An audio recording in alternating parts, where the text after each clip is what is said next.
Eclesiastes capítulo 5. Senhor, abençoa-nos nesta breve reflexão da Tua palavra. Em nome de Jesus. Amém. Eclesiastes capítulo 5. Guarda o pé quando entrares na casa de Deus. Chegar-se para ouvir é melhor do que oferecer sacrifícios de tolos, pois não sabem que fazem mal. Não te precipites com a tua boca, nem o teu coração se apresse a pronunciar palavra alguma diante de Deus, porque Deus está nos céus e tu na terra, portanto sejam poucas as tuas palavras. Porque dos muitos trabalhos vêm os sonhos, e do muito falar, palavras nécias. Quando a Deus fizeres algum voto, não tardes em cumpri-lo, porque não se agrada de tolos. Cumpre o voto que fazes. Melhor é que não votes do que votes e não cumpras. Não consintas que a tua boca te faça culpado, nem digas diante do mensageiro de Deus que foi inadvertência. Por que razão se iraria Deus por causa da tua palavra, a ponto de destruir as obras das tuas mãos? Porque, como na multidão dos sonhos a vaidade, assim também das muitas palavras, tu, porém, teme a Deus. Deixe sentar, meus irmãos. Você já conheceu alguém que te conta a mesma história umas 10 vezes? Eu duvido que não, né? Como disse a Narcisa, às vezes a gente mesmo faz isso, né? De vez em quando eu me pego contando a mesma história, e aí eu ouço lá em casa: o pai, o Alessandro, você já contou essa história? Contei? Não lembro não, você contou. É porque você deve estar contando para tanta gente que você está esquecendo que contou para a gente também. Isso acontece, isso é corriqueiro, né? Vamos nos lembrar que Jesus falou a respeito dos fariseus, que eles faziam o quê? Iam para as praças e ficavam lá, né? Fazendo aquela movimentação que a gente vê até hoje lá na beira do Muro das Lamentações em Israel. Ficam, né? Arqueando e baixando, né? Levantando a cabeça e repetindo as orações, não é? E Jesus falou o quê? Olha, são orações em vão, porque primeiro eles estão ali para mostrar para todo o povo que eles oram. Já começa por aí. E segundo, que são vãs repetições aquelas orações. Você quer orar? Entra no teu quarto, fecha a tua porta, fala ao Pai em secreto, que o Pai em secreto te ouve. Quando o sábio aqui em Eclesiastes fala a respeito dos votos precipitados, é interessante porque ele fala, na verdade, das nossas orações. Quantas vezes, minhas irmãs, quantas vezes nós já prometemos algo a Deus que deixamos de cumprir? Quantas vezes na oração do desesperado, sabe qual é a oração do desesperado? A oração do desesperado, você promete tudo a Deus. Se o Senhor fizer isso, a partir de amanhã tudo vai mudar, né? E aí Deus sabe que não vai mudar. Mas Deus é tão bom, Deus é tão misericordioso, que Deus faz. E no dia seguinte, continua tudo como antes no cartel de Abrantes, né? Como diz aí o pessoal. Assim somos nós, minhas irmãs. A gente tem o costume de falar, né, de votos precipitados que homens fizeram nas Escrituras. A gente às vezes repreende alguém, né? Olha, cuidado com o que você pede a Deus. Mas via de regra a gente acaba fazendo a mesma coisa, se precipitando diante de Deus. Sabe por quê, meus irmãos? Porque a gente fala muito. Esse é o nosso problema. A gente dobra o joelho para falar com o Senhor e a gente quer falar tudo que está acontecendo. Não há uma oração objetiva, não há uma concentração de prioridades.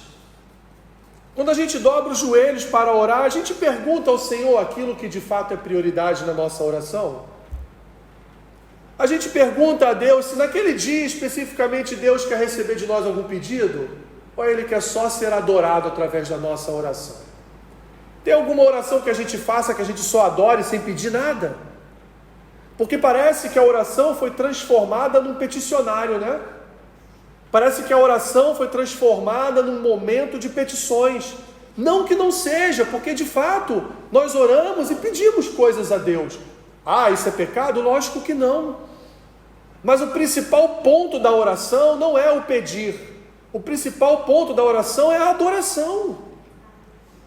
É iniciarmos a oração dizendo: Senhor, eu sou o sujeito aqui da terra, Tu é dos céus. Olha aqui o que o sábio diz em Eclesiastes, no versículo 2: não te precipites com a tua boca, nem o teu coração se apresse a pronunciar palavra alguma diante de Deus.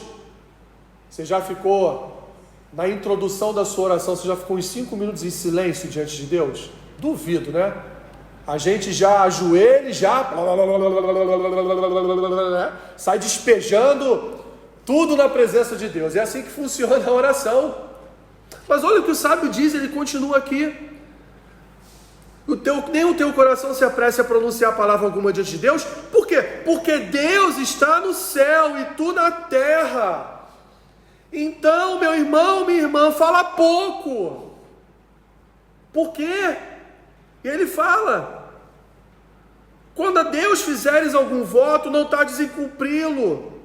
Cumpre o voto que fazes. E ele vai dizer então, sabe por que a gente deve falar pouco? Porque no muito falar, há palavras nécias, como ele diz no versículo 3. No muito falar, né, a minha bisavó costumava dizer, um ditado antigo, né, que boca aberta entra mosca, né? Então, no muito falar, o que deve entrar de mosca, né, aqui usando essa metáfora, o que eu estou querendo dizer? No muito falar, a gente acaba falando coisas que Deus não tem o mínimo interesse. Mínimo interesse. Não que Deus não seja interessado em nossas vidas, mas naquele momento, especificamente ali, não era o momento de falar muito. Talvez seja o momento de falar pouco. Voltando lá para o pessoal que repete a mesma história 10 vezes, né? Quantas vezes a gente repete a mesma história diante de Deus? Quantas vezes a gente fica ali, né, repetindo a mesma coisa diante de Deus? E Deus fala conosco: eu não sou surdo, eu já ouvi o que você pediu. Minhas irmãs, o que o sábio quer dizer aqui para nós é que as nossas orações, as nossas petições, porque a oração também é pedir, né? O que Jesus disse, né? Pedir e dar-se-vos-á, buscai e achareis, batei e abrir-se-vos-á. O que pede recebe, o que busca encontra, o que bate a porta há de abrir. Mas isso não quer dizer que Jesus falou para a gente: ó, toda vez que você orar, só pede. Não. Porque o que ele vai falar dos adoradores? Os verdadeiros adoradores são aqueles que adoram a Deus em espírito e em verdade. Ele vai falar, repito, da mesma palavra no Sermão do Monte, das vãs repetições das orações dos fariseus. Minhas irmãs, oração é relacionamento, e oração não são palavras vãs, oração é objetiva. Eu hoje especificamente vou dobrar os meus joelhos e vou pedir a Deus isso, vou trabalhar nisso junto com Deus. Amanhã eu faço, hoje eu não vou pedir nada a Deus, hoje eu quero só me derramar diante de Deus. Como disse o Bispo Walter na sua entrevista antes da sua pregação no sábado agora, ele falou que às vezes ele só dobra os joelhos dele e diz ao Senhor: Senhor, tem misericórdia de mim que sou pecador. É a oração que ele faz. Não pede nada, não requer nada de Deus, ele só fala com o Senhor: Senhor, tenha misericórdia de mim que eu sou pecador.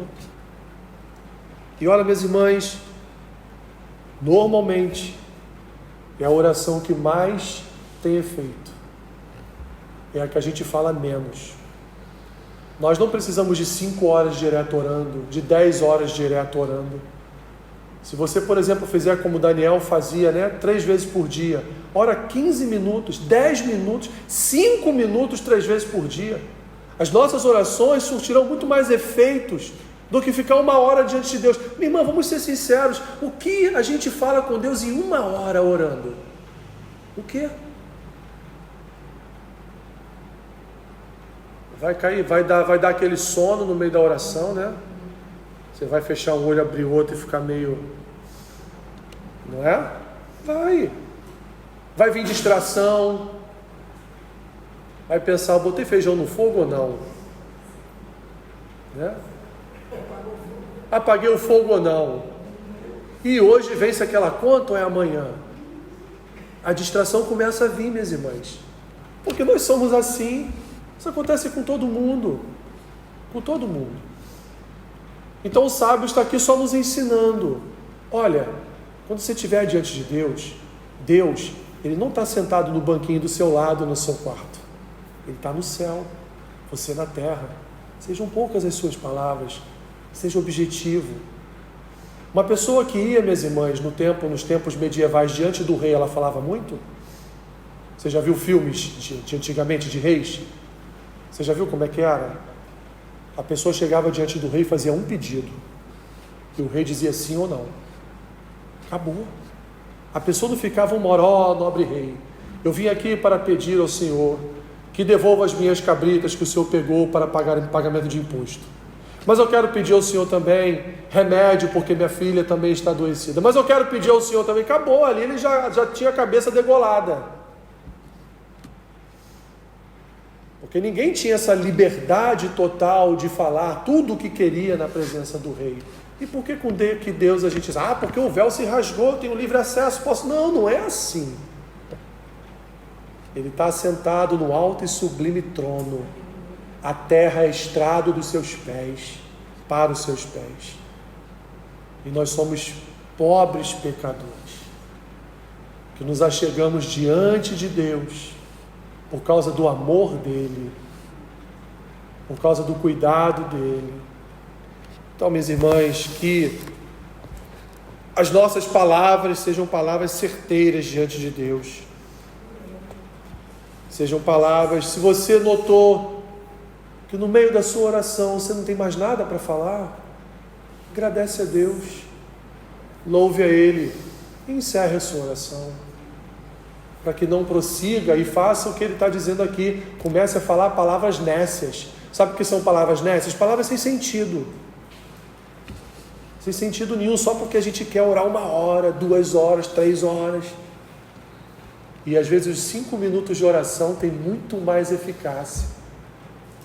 Às vezes você sai de casa para ir a algum lugar e lembra, nossa, eu levantei, nem orei, mas aí de repente você já está dentro da van, já está dentro do ônibus, você ali mesmo você fala, só fecha o olhinho, né? Em 10 segundos você fala, Senhor, me perdoa, não orei em casa, mas que o Senhor esteja comigo na rua. Aí Deus te livra de acidente, Deus te livra de assalto, Deus te livra de várias coisas, numa oração de 10 segundos que você fez.